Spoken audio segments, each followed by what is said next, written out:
Ikaunang eksena, ang pagdating ni Ibarra sa bayan ng Santiago.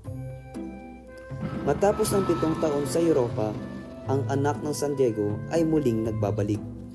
Ngunit ang bayan na Ayun siya, iniwan niya, ang anak ni Don bayan na Rafael. masithing alaala at Yung masilimot ang pinaslang dahil sa kasaysayan, kasalanan daw. ay hindi na katulad ng Diba, dati. mabuting taong ama nun. Ang kanyang pagbabalik Baka ay siya hindi lamang maghihiganti. pag-uwi, kundi paghaharap sa mga multo ng nakaraan. Ibarra! Tia Isabel, anak, kay tagal mong nawala, ang puso ni Maria Clara ay araw-araw na nanalangin sa iyong pagbabalik. Maraming salamat, Tia Isabel. Matagal ko na rin pong pinangarap ang pagbabalik na ito. Ngunit, tila may malamig na simoy sa San Diego ngayon. Marami nang nangyari, iho. Ang iyong ama, si Don Rafael, ay may iniwang sugat sa bayang ito. Pero huwag kang mag-alala. Marami pa rin tapat at naniniwala sa kanyang kabutihan. Wala akong ibang hinangad, kundi ang maglingkod. Ang aking amay inilibing ng walang karangalan. Ang kanyang pangalan ay nilapastangan, ngunit ako'y naririto upang tuwid ang pagkukulang ngayon. Ngunit ang San Diego ay di na ang bayang iniwan ni Ibarra. Ang mga ngiti ay may lambong ng takot. Ang mga sulyap ay may taglay na pangamba. Ang simula ng kanyang pagbabalik ay simula rin ng paglalakbay sa dilim ng katotohanan. Bayan ko, ako'y bumalik. Hindi bilang isang anak ng kaaway, ngunit bilang isang mamamayang handang magmahal para sa bayan.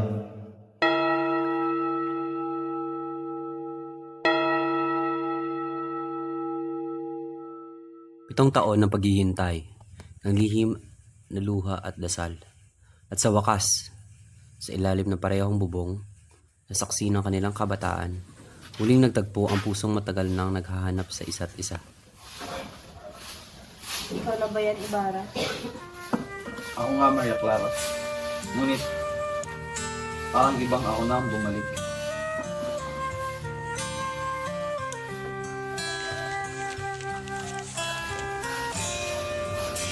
Hindi kita nakalimutan. Araw-araw ako nagbibilang ng bituin. Umaasa sa iyong pagbabalik. Ngunit, natakot ako hindi ka na makabalik. Hindi ko nalimutan ng isang araw na wala ka. Sa bawat bayan na dinaanan ko. Sa bawat salitang banyaga na aking inaral. Tanging pangalan mo ang hindi ko nakalimutan. Ngunit, nagbago na ang San Diego. Nagbago na ang lahat. Ang iyong ama, ang mga usap-usapan, ang simbahan, at si Padre Damaso. Ang aking amay nilibing ng walang parangal. Ang pangalan niya ay nilapastangan, ngunit ikaw, Maria Clara. Ikaw ang tanging alaalang kong malinis. Ikaw ang pag-asang bumuhay sa aking puso. May takot ako, Ibarra. Takot na ang ating pagmamahal ay maputol ng mga kapangyarihang higit sa atin. Ang simbahan, ang bayan, ang mga lihim na hindi ko maaaring sabihin. Walang makakapigil sa isang damdaming dalisay. Maria Clara, ako'y narito. Hindi lamang para sa bayan, kundi para sa iyo. Kung kinakailangan mang harapin ang buong mundo para sa atin, gagawin ko. Kung gayon man, pangako na kahit anong mangyari, hindi mo ako lilimutin. Hindi kailanman. At sa araw na may luklok natin ang katarungan, ikaw ang unang pangalan sa aking puso. Ngunit sa likod ng bawat halik ng hangin ay may unos na paparating. Sa kanilang mga mata may pag-asa. Ngunit sa paligid nila may mga pader ng simbahan at kapangyarihan ay unti-unting lumalapit, handang durugin ang kanilang pagmamahalan. Sa harap ng kumbento, ang mga usap-usapan ay tila nagsisimula ng magkalat sa buong bayan. Ngunit sa mga mata ni Ibarra, ang laban na ito ay hindi lamang laban sa isang pari. Ito ay laban para sa isang bayan na naghihintay ng pagbabago. Ibarra!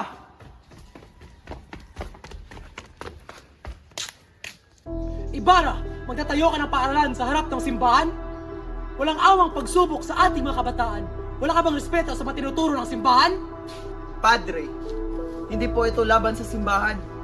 Ang edukasyon ay hindi lamang para sa isang pangkat ng tao. Ang kabataan ay may karapatan din matuto ng higit pa ng aral ng simbahan. Ito ay para sa kanilang hinaharap at sa bayan. Bastardo! Mga kabataan? Ang mga kabataang yan ay maglilingkod lamang sa Diyos at sa simbahan. Paano mo ako sang baguhin ang kanilang mga utak? Isang paaralan? Ha? Walang halaga ito sa bayan!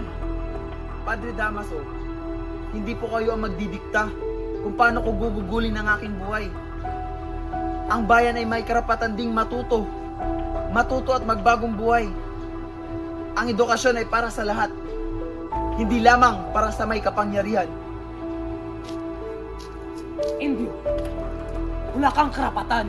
Wala magtataas ng paaralan sa ibabaw ng simbahan. Pag-isipan mo mabuti ang magiging epekto nito sa aming mga kapangyarihan!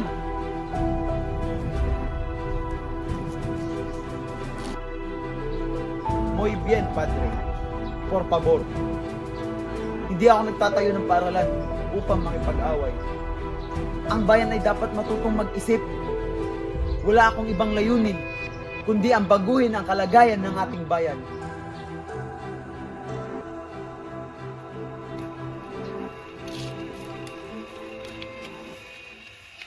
Ang gabi sa tahanan ni Sisa.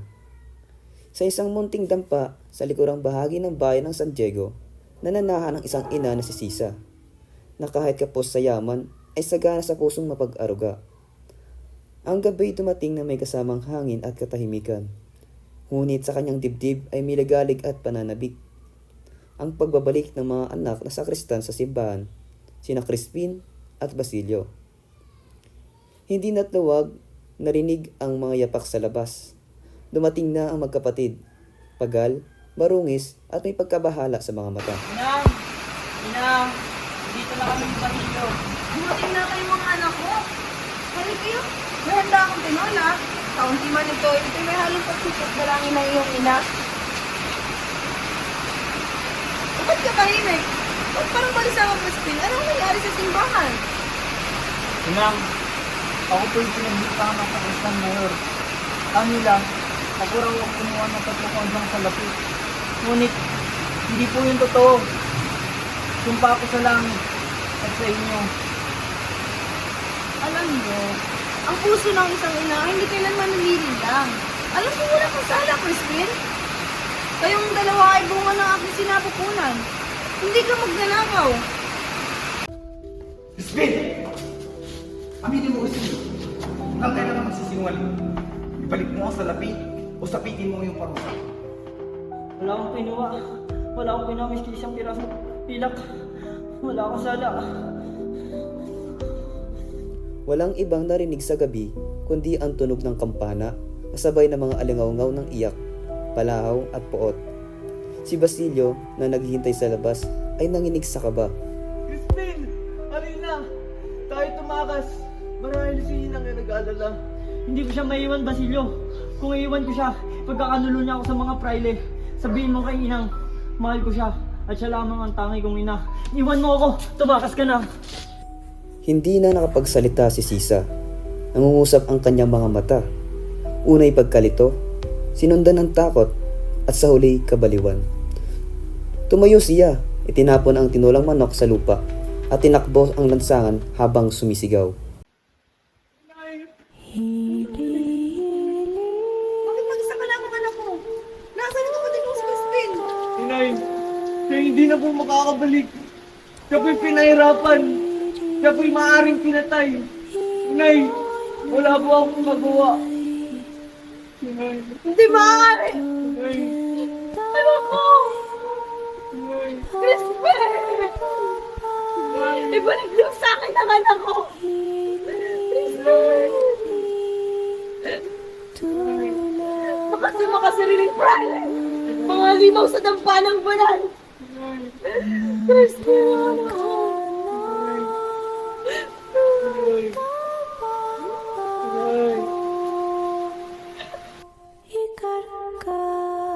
mula nooy, si Sisa ay naging anino ng sarili niyang pagkatao. Palakad-lakad sa mga lansangan, paliligo sa ulan, nagwawala sa tapat ng kumbento at bumubulong ng mga pangalan ng anak na hindi na kailanman muling niyakap.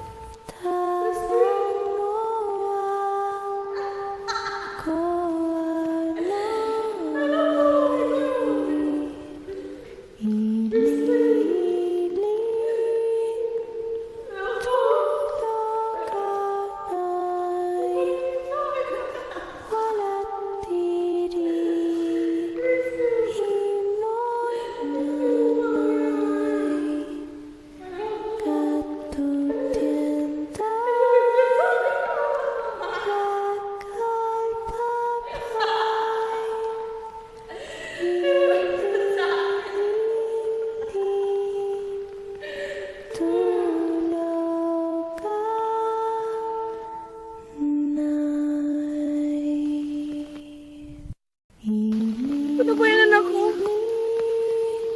Nasaan ang kapatid kong si Crispin? Inang, narito po ako. Si Basilio, ang anak niyong musmos. Ipalit niyo sa akin ang anak.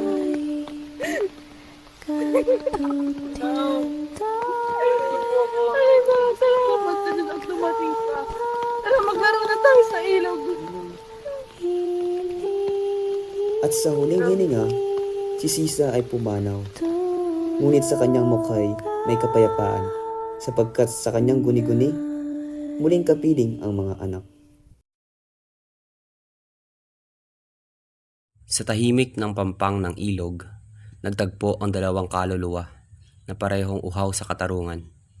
Ngunit magkaiba ang kanilang paniniwala. Magkaiba ang landas na nais tahakin. Si Ibarra, anak ng isang iginagalang na pamilya, naniniwala sa tahimik na reforma. Si Elias, anak ng isang lahing minamaliit, handang isakripisyo ang buhay para sa isang revolusyon. Elias, andito ka pala. Ibarra, ang iyong mga plano ay maganda. Ngunit, hindi sapat. Ang batas ay matagal nang nabili. Ang simbahan ay matagal nang bulok. Hindi ako naniniwala sa dahas, Elias. Naniniwala ako sa reforma, sa edukasyon. Habang ikaw ay nagpaplano ng paaralan, may mga batang kinakaladkad sa kumbento. Habang ikaw ay nangangarap, kami dinudurog sa gabi. Anong nais mong gawin? Revolusyon? Hindi ko hinahanap ang dugo, Ibarra. Ngunit, darating ang araw na hindi na namin makakayang maghintay. Hindi ko pa kaya, Elias. Hindi pa ito ang tamang oras. Ngunit, makakaasa ka na. Hindi ako kakampi ng mga api. Kapag dumating ang araw na wala ka nang matatakbuhan, hanapin mo ako sa gitna ng kagubatan. Doon, wala nang batas. Hindi katarungan. Dahan-dahang tumalikod si Elias at naglakad palayo. Si Ibarra ay naiwan. Tila bumibigat ang puso. Sa gabing iyon, dalawang kaluluwa ang naghiwalay. Hindi bilang magkaaway, kundi bilang dalawang mukha ng isang pangarap. Ang isa'y nananalig sa liwanag ng kaalaman. Ang isa'y handang pumatay para sa liwanag ng kalayaan. Ngunit sa dulo, pareho silang may sugat. Pareho silang may layunin. Ika-6 na eksena, ang lihim ni Maria Clara. Sa katahimikan ng gabi, isang lihim ang sasabog na magpapabago sa kapalaran ng dalagang si Maria Clara. Lihim na matagal nang tinatago sa ilalim ng kumbento sa pagitan ng mga dasal at kasinungalingan.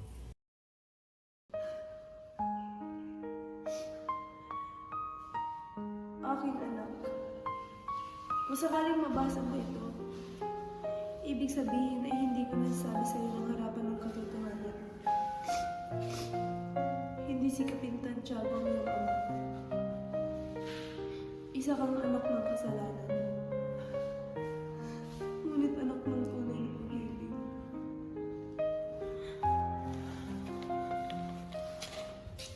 Ano iyang binabasa mo, Maria Clara? Ang liham ng aking ina. Ang liham ng aking pagkatao. Hindi mo kailangan paniwalaan yan. Kalimutan mo. Hindi mo kailangan alamin ang nakaraan. Bakit? Dahil ikaw ang tinutukoy niya? Na ikaw ang aking ama? Hindi ko pinangarap na masira ang buhay mo. Mahal kita, Maria Clara. Ginawa ko lahat para mapanatili ka malapit sa Diyos at malayo kay Ibarra. Ngunit si Ibarra ang mahal ko. At ngayon, pinagkaitan ninyo kami ng karapatan. Ninakaw ninyo ang aming pag-ibig. At isiniksik sa pagkukunwari.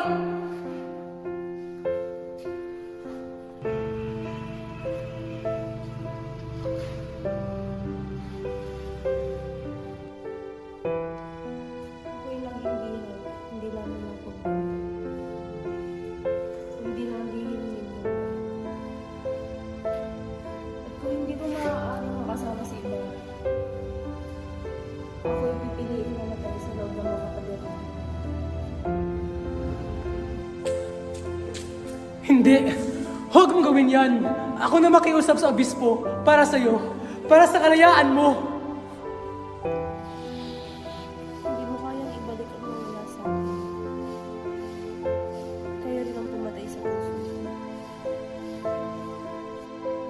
At sa pagtatapos ng gabi, ang sigaw ng pusong winasak ay nawala sa himig ng kampana. At si Maria Clara, ang kanyang katahimikan, ay naging simbolo ng isang bayang inapi. Sa kanyang silid, si Maria Clara ay lumuhod sa harap ng altar. Dumating si Tia Isabel. Ano ba talagang bumabagabat si anak?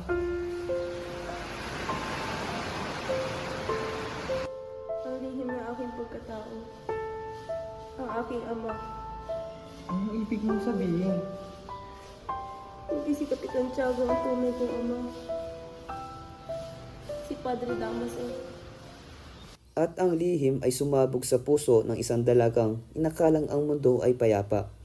Ngayon, siya ay isang alipin ng lihim, ng takot, ng pananampalataya. Ikapitong eksena, ang wakas, paalam, pag-asa at kalayaan. Si Ibarra ay palihim na papalayo sa bayan. Sugatan, pinagtaksilan, ngunit siya ay buhay. Si Elias ay tinulungan siyang makatakas. Ibarra!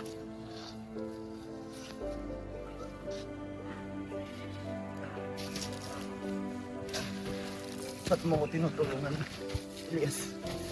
Dahil kahit tayo magkaiba ng landas, pareho tayong naniniwala sa isang bagong umaga.